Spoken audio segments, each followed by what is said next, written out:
Yahweh, Yahweh Elohim d'Israël. Amen.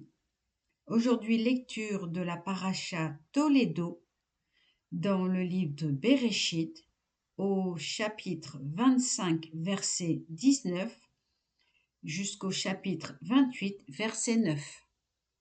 Ceci est l'histoire d'Yitzhak, fils d'Abraham. Abraham engendra Yitzhak.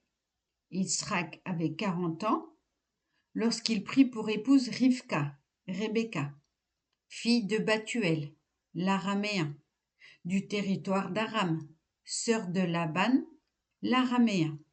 Yitzhak implora Yahweh au sujet de sa femme parce qu'elle était stérile.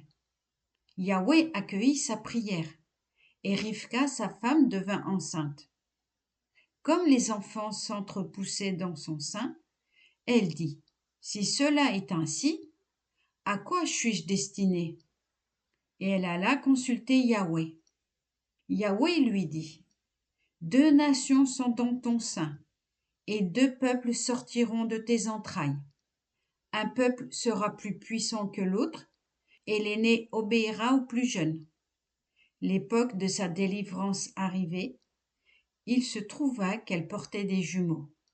Le premier qui sortit était roux, et tout son corps pareil à une pelisse.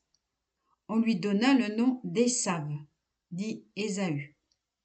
Ensuite naquit son frère tenant de la main le talon d'Ésav, et on le nomma Yaakov. Yitzhak avait 60 ans lors de leur naissance. Les enfants ayant grandi, Ésav devint un habile chasseur, un homme des champs, tandis que Yaakov, homme inoffensif, vécut sous la tente. Yitzhak préférait Ésav parce qu'il mettait du gibier dans sa bouche, mais Rivka préférait Yaakov. Un jour, Yaakov faisait cuire un potage quand Ésav revint des champs fatigué. Ésav dit à Yaakov : « Laisse-moi avaler, je te prie, de ce rouge, de ce mets rouge, car je suis fatigué. » C'est à ce propos qu'on le nomma Édom.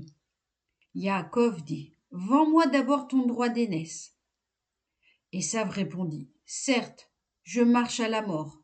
À quoi me sert donc le droit d'aînesse ? » Yaakov dit : « Jure-le-moi dès à présent. » Et il lui fit serment, et il vendit son droit d'aînesse à Yaakov. Yaakov servit à Ésav du pain et un plat de lentilles. Il mangea et but, se leva, ressortit. C'est ainsi qu'Ésav dédaigna le droit d'aînesse. Amen.